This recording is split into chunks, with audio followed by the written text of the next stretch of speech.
बिस्मिल्लाहिर्रहमानिर्रहीम। अस्सलाम वालेकुम। आप उसामा गाजी यूट्यूब चैनल देख रहे हैं।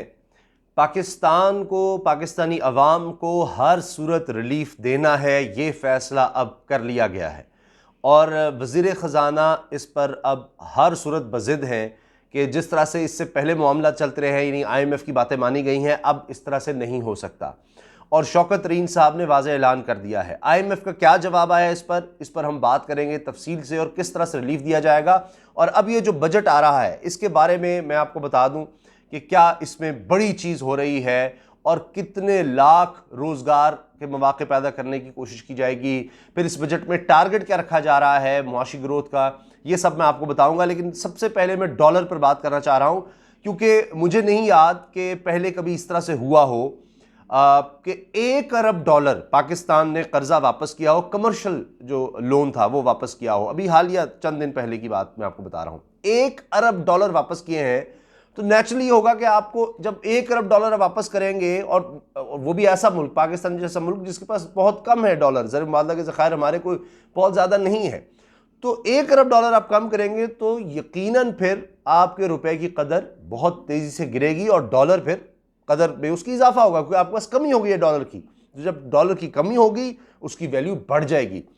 लेकिन हैरान कुन तौर पर इसके बावजूद, चले मैं तो इस पर भी हैरान होता कि जी बड़ी कम यानी इसमें गिरावट आती रुपए में, या उतना ही रहता तब भी हैरानी थी। उल्टा रुपया मजीद बेहतर हुआ, यानी अब इस वक्त 152 रुपए पर तकरीबन चल रहा है। 152 रुपए है डॉलर।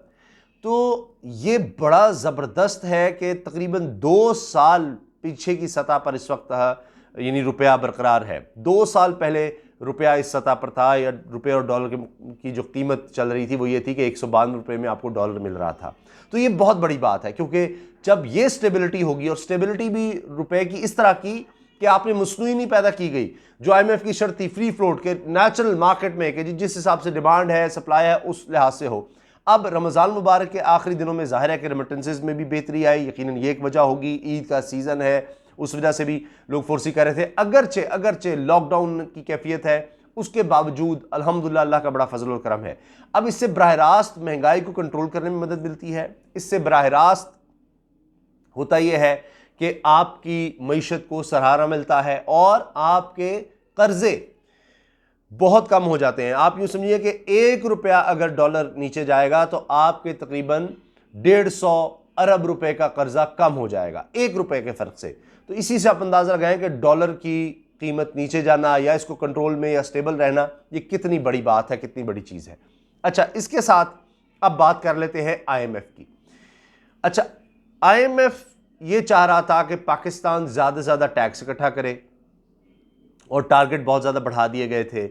इसके साथ साथ IMF कह रहा है कि जी जो टैक्स में इस्तिस्ना है वो सब ख़त्म किया जाए, और सबसे अहम ये है कि बिजली, गैस और इसी तरह से दीगर यूटिलिटी बिल्स, ख़ास तौर पर बिजली और गैस का जिक्र है, और दीगर इस तरह के जो बिल्स होते हैं उनको बढ़ाया जाए। अच्छा, अब ये वो मामलात हैं जिस पर IMF अब लचक दिखाने को तैयार हो गया है। IMF के तर्जुमान का कहना है कि जी सूरत हाल वबा की है, पाकिस्तान ने बड़ा बेहतर परफॉर्म किया, बड़ा ज़बरदस्त परफॉर्म किया। पाकिस्तान ने जो स्टिमुलस दिया, यानी एहसास प्रोग्राम जिसको हम कह रहे हैं, सोशल सेक्टर के लिए बहुत ज़्यादा बेहतरी लाई गई, बड़ा रिलीफ दिया गया और बड़ी अच्छी कारकर्दगी पाकिस्तान ने दिखाई और दिखा रहा है। IMF खुद ये मान रहा है और IMF ये कह रहा है कि जी इस मौजूदा सूरत हाल में यकीनन हर मुल्क को सपोर्ट की ज़रूरत है, और पाकिस्तान को भी है। पाकिस्तान पहले ही मुश्किल में था और उस मुश्किल से निकल रहा था, लेकिन ये वबा की वजह से दोबारा मुश्किल में आ गया। अब उसकी दूसरी लहर है, तीसरी लहर की बात की जाती है। तो हम पाकिस्तान को सपोर्ट करने के लिए तैयार हैं, ये वाज़ेह इशारा है लचक का। लेकिन वो कहते हैं हमने तीसरा, चौथा, पांचवा व्यू करके और उसके बाद फिर 50 करोड़ डॉलर की रकम जारी की थी, और 6 अरब डॉलर का ये प्रोग्राम है IMF के साथ पाकिस्तान का, जिसमें से 2 अरब डॉलर IMF पाकिस्तान को दे चुका है। अब वो कह रहे हैं कि जो छठा रिव्यू होगा उसमें हम इन चीज़ों को देखेंगे। IMF मुसलसल रिव्यू कर रहा होता है कि जी आपके साथ जो मुआहिदा हुआ था कि आप उस पर अमल दरामद कर रहे हैं। मिसाल के तौर पर उसने कर्ज भी वापस लेना है, उसने कहना आपकी इकोनॉमी में इतनी जान आनी चाहिए, तो देखता है कि जनाब आप खसारे अपने कम कर रहे हैं या नहीं कर रहे। मिसाल के तौर पर फ़र्ज़ कर लें कि वो कहता है कि जी आप प्राइवेटाइज़ कर दें उन इंडस्ट्रीज़ को जो नुकसान में है, सरकारी इंडस्ट्रीज़, जिसकी बड़ी मिसाल स्टील मिल्स है। तो खैर उसका इशारा तो शौकत तरीन साहब ने भी दिया है कि जी जो खसारे वाले हैं, जो साल दिहाइयों से खसारा कर रहे हैं, अरबों रुपए का खसारा है, इतना पैसा 500 अरब रुपया एक अंदाजे के मुताबिक ये ज़ाया होता है इस तरह के सरकारी इदारों में। तो बहरहाल उस पर तो वो जा रहे हैं कि उनको प्राइवेटाइज किया जाएगा। लेकिन IMF की जो कीमतें बढ़ाने की शर्त है, टैक्स इस्तिस्ना ख़त्म करने की शर्त है, टैक्स बहुत ज़्यादा बढ़ाने की शर्त है, इस पर अब शौकत तरीन साहब नहीं मान रहे। और जिस तरह से IMF लग रहा है कि बात मानने जा रहा है, लेकिन अब यह है कि कितनी बातें मानता है, कुछ तो वो मानेगा। लेकिन एक चीज़ जो कह रहे हैं शौकत तरीन साहब, कह रहे हैं बिजली कीमतें तो हम नहीं बढ़ा सकते। अब मैं आ जाता हूं, और टैक्स इस्तिस्ना और टैक्स के टारगेट, इस पर भी कह रहे हैं जी बहुत ज़्यादा अनलिस्टिक है, टफ टारगेट से ही हम नहीं मीट कर सकते, तो इस पर वो हम छोड़ना नहीं चाहते IMF को। यानी एक तरह से वो IMF को धमकी लगा रहे हैं कि हम चाहते तो IMF के साथ चलें, लेकिन ये काम हमारे मुमकिन नहीं है। तो अगर तो इस पर इसरार किया गया, अब यानी हम बिजली की कीमत इस तरह से नहीं बढ़ा सकते जिस तरह चाहा जा रहा है, या टैक्स उतना नहीं हम बढ़ा सकते जितना IMF चाह रहा है। अगर तो IMF इस पर आता है ठीक है, वरना फिर IMF प्रोग्राम टाटा करना पड़ेगा। अच्छा, अब आ जाइए बजट पर। बजट में क्या होने जा रहा है? एक चीज़ तो ये कि हुकूमत कोशिश करी है कि जो गाड़ियां हैं और इस तरह की जो चीज़ें हैं उनकी कीमत में 10% तक कमी लाई जा सके। आपने देखा कि मुसलसल मोटरसाइकिलों की कीमतें बढ़ रही हैं, गाड़ियों की कीमतें बढ़ती चली जा रही हैं, और बात ये हो रही है कि जी 170 रुपये पर जब डॉलर चला गया था, 170 रुपये पर, तो उसके बाद तो अब 152 पर आ गया है, तो कीमतें फिर भी बढ़ रही हैं गाड़ियों की। ये तो नहीं होना चाहिए। चले आप नीचे नहीं ला रहे, स्टेबल रहती हैं तो चलो और बात ही, तो बढ़ रही हैं। तो इसलिए हुकूमत अब इनको 10% तक नीचे लाने का सोच रही है, और उसके लिए कोई ड्यूटी वगैरह में भी कुछ रद्दबदल की जा सकती है, कमी की जा सकती है। इसके साथ साथ जो बजट आ रहा है इसमें 900 अरब रुपया 900 अरब रुपया तरक्याती प्रोग्राम्स के लिए, डेवलपमेंट के लिए रखा जा रहा है। आप अंदाज़ा लगाइए कि ये कितनी बड़ी अमाउंट है, और इससे यूके प्रोजेक्ट शुरू होंगे। और IMF यही कहता था कि आप इसको कंट्रोल करें, इतने खर्चे ना करें। शौकत तरीन साहब जो बजट ला रहे हैं वो कह रहे हैं जी हमने 900 अरब रुपए के तरक्याती प्रोग्राम लाने हैं ताकि ग्रोथ हो, इकोनॉमिक एक्टिविटी, पैसा सर्कुलेट करेगा। जब 900 अरब रुपया हुकूमत फेंकेगी मार्केट में, तो आप सोचिए उससे रोजगार के कितने मौके पैदा होंगे। अब कोशिश ये हो रही है कि 20 लाख नौकरियां या रोजगार के मौके पैदा हो इकोनॉमी में, अगले साल की बात कर रहा हूं मैं, 20 लाख।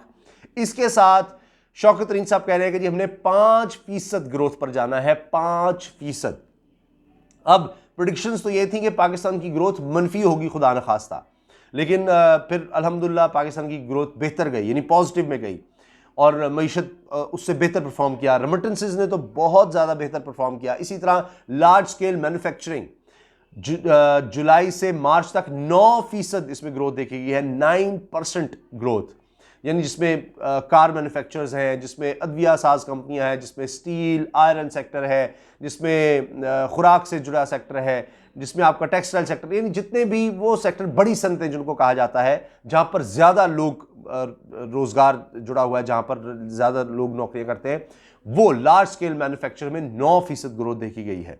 तो ये किसी मुल्क की इकॉनमी को चलाने में सबसे बड़ा सेक्टर होता है, तो वहाँ पर ये ग्रोथ होना ये बड़ा खुशाइंद है। तो चीज़ें अच्छी नज़र आ रही हैं, और जिस तरह टारगेट किया जा रहा है 5% ग्रोथ को, तो अब शौकत तरीन साहब की कोशिश तो है, देखते हैं इसमें किस हद तक कामयाब होते हैं। और इसके लिए वो ये कह रहे हैं कि जनाब हमने टैक्स बढ़ाना है, टैक्स ज़्यादा कलेक्ट ज़रूर करना है, लेकिन इसका मतलब ये हरगिज़ नहीं है कि जनाब हम ये करें कि जिनसे पहले टैक्स ले रहे हैं उनसे ही टैक्स लेते जाएं। तो टारगेट जो इस दफ़ा 4,700 अरब रुपए का, और फिर इसके बाद आगे है जनाब 6,000 अरब रुपए का टारगेट IMF की तरफ से कहा जा रहा है, 6,000 अरब रुपया, कि इसको मुसलसल बढ़ाया जाए। तो इसके लिए अब ये कोशिशें हो रही हैं कि जितना हो सके टैक्स इकट्ठा किया जाए, टैक्स होगा तभी लोगों पर खर्च होगा। तो अब इसके लिए शौकत तरीन साहब ने कह दिया है जी FBR में कोई जगह नहीं है करप्ट लोगों के लिए, ये उन्होंने वाज़े कर दिया है। उनका जो भी करप्शन में पकड़ा गया, जो कुछ भी होगा वो जाएगा, और उन्होंने कहा है कि जो लोग करप्शन करते हैं, गलत काम करते हैं, इनकी जगह नहीं है, और वो लोग गोल्डन हैंड शेक ले लें और घर जाएं। मेरा FBR को यही पैगाम होगा कि लोग, और ये 22 लोग जो हैं वो इस तरह से जा भी रहे हैं। IMF और वर्ल्ड बैंक को बता दिया है कि अवाम को मजीद तकलीफ में डालना हमारे लिए मुमकिन नहीं, क्योंकि अवाम पहले ही पिसे हुए हैं। वर्ल्ड बैंक और IMF को बता दिया है कि अब नहीं आपकी चलेगी, हम अवाम को और ज़्यादा तंग नहीं कर सकते, रिलीफ देना है। और इसके साथ साथ उन्होंने कहा कि हमें सालाना 2 लाख मुलाजमतें पैदा करनी है, और मेरा यकीन है कि हम ये कर सकते हैं। मैंने यहाँ आकर जो हालात देखे वो काफ़ी चैलेंजिंग हैं। हम इस वक्त इस्तेहकाम की जानिब जा रहे हैं और हमें अपनी माशी ग्रोथ के आसार अच्छे नज़र आना शुरू हो गए हैं। अलबत्ता ये जो वबा की तीसरी लहर है, इससे मामलात पर पानी फिर गया, लेकिन इंशाल्लाह ये वक्त गुजर जाएगा।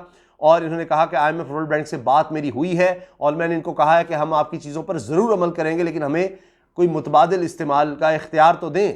और CPEC हमारे पास है, हमने चाइना से कहना है कि वो अपनी इंडस्ट्री को हमारे पास भी लेकर आए। अगर हमने मैन्युफैक्चरिंग और स्पोर्ट्स, एग्रीकल्चर, हाउसिंग पर तवज्जो दे दी तो कोई बात नहीं कि जो हमारा बुनियादी हदफ है वो हम हासिल कर लें। तो यहाँ पर उन्होंने बुनियादी अपने टारगेट सेट किए हुए हैं और जिस तरह से वो CPEC का चाह रहे हैं इसको आगे बढ़ाया जाए, हाउसिंग सेक्टर को, एग्रीकल्चर को, और इसी तरह से वो कह रहे हैं अगले 2 साल में हमने टेक्नोलॉजी से, IT सेक्टर से $8 अरब एक्सपोर्ट से हासिल करने हैं। तो ये टारगेट बड़े उनके बाजे हैं। अल्लाह करे वो इनको अचीव करें। अल्लाह हाफिज़।